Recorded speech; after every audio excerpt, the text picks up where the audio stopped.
Hi, I'm Alana King, and this is Redefining the Box.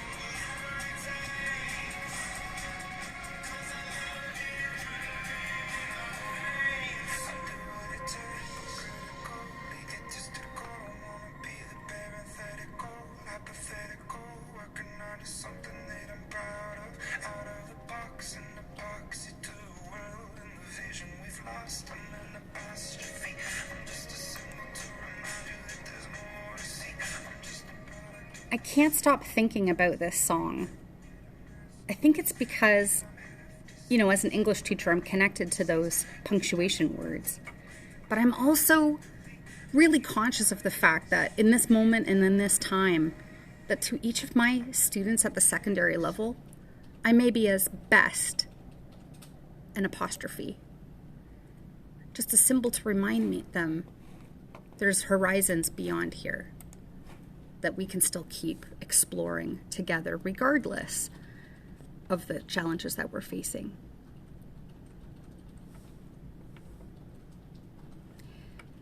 In my past roles as an educator, I've often been leading the train. And I want to mention that because tell you a little bit of my back history here. In 2009, I took on the role of school librarian, and my school was about 1,400 students and 100 staff.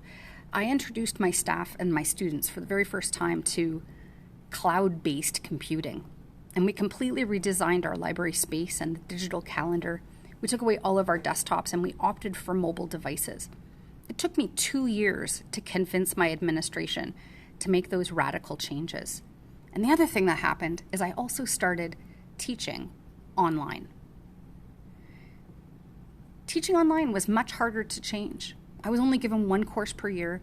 I have students all over the province. And with that choice, each local school has choices for timetabling, their own digital resources that students have access to, and the limitations that they might be working within.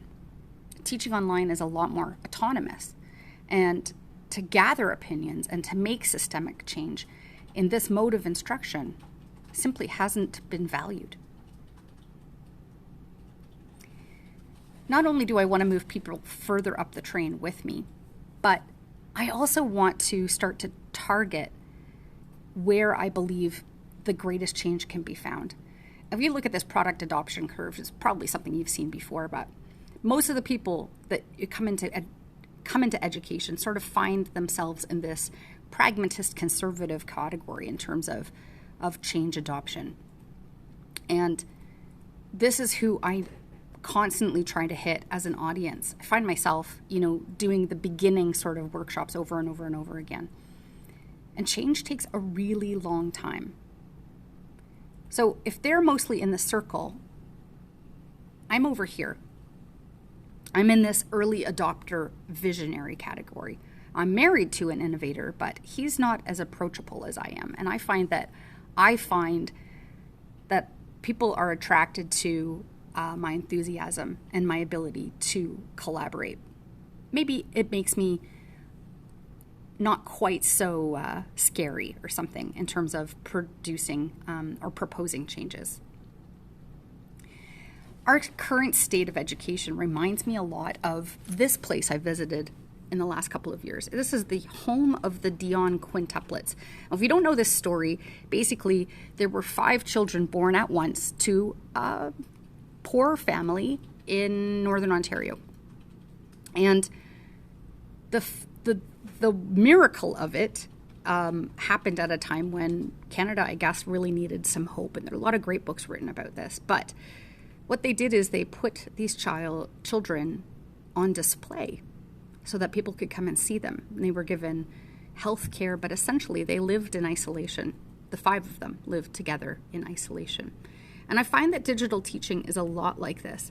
Generally, I have to teach within the confines of someone else's box, their rules, their philosophy, and there's little scope for the imagination of learning experiences outside of the digital classroom. And it reminds me of these Dion quintuplets and how they grew up on display. They were never allowed to get dirty or make their own choices. And I worry that we're giving the same disservice to our students. So based on my experience, I first approached trying to change the nature of online learning by seeking opportunities to rewrite the content. And as a subject matter expert with a strong attachment to creative process, metacognition, portfolio, I generally was not seeing that these values translated to the learning management system, nor the curriculum presented in the online courses that I was first given to deliver. But now that I've taught online for over a decade, I realize that there are multiple systemic barriers that online students face, and online teachers are hampered by as they try to continually replicate the face-to-face experience. The problem with this philosophy is that no one ever seems to approach online learning as an equal or even a superior way of learning, but simply a band-aid approach to limitations of distance and time. Even when I took my graduate degree completely online from a reputable program, I truly felt thrilled by only 3 out of 10 of those courses. And so, in my 27 years of teaching, I've been up and down this slope a lot. I've joined numerous groups of passionate volunteers trying to get some traction in educational reform. But truthfully, right now, I can feel myself heading again for that trough of disillusionment. And this is one of the things that I hope to get the most out of from the graduate certificate program in Instructional Design at Royal Roads. I've come close to touching those ideals, and then, as things do, they died. I still have some sadness, regret about things like Google Reader, wiki spaces, Bitstrips, Pixton, basically the tools that I would love to use in the digital spaces that I find myself teaching in. Another thing that got the axe this year was that our provincial government cut all funding for the OSAPAC program, which is Ontario Software Acquisition Program.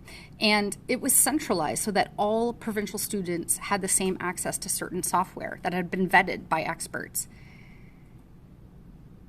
And as a remote secondary teacher of English this year in this pandemic, I am craving collaborative learning experiences, and I miss the emphasis of professional development that teachers in Ontario were accustomed to under our previous government. Our schedule is in a constant state of flux, and I'm actively seeking ways to engage students, communicate with families, and once again to leverage spaces for professional discussion and growth. What does this have to do with a bicycle? Well, I feel like we keep putting the training wheels on our bicycle, even when students are ready to ride.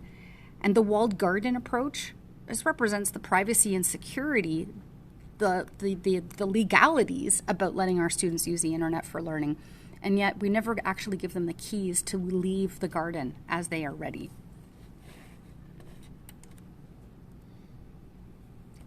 On my personal horizon, I'm in the last quarter of my career, and I would like to be ready to pivot. When I look at current position advertisements in the field of instructional design, the range of qualifications and job descriptions is wide and varied. I anticipate that entering these positions at this juncture in time means that I will need to help the client perceive a vision of online learning improvement and to drive the direction of that project. Having the opportunity to see a vision come to fruition like that, even if it takes a few years, is very exciting.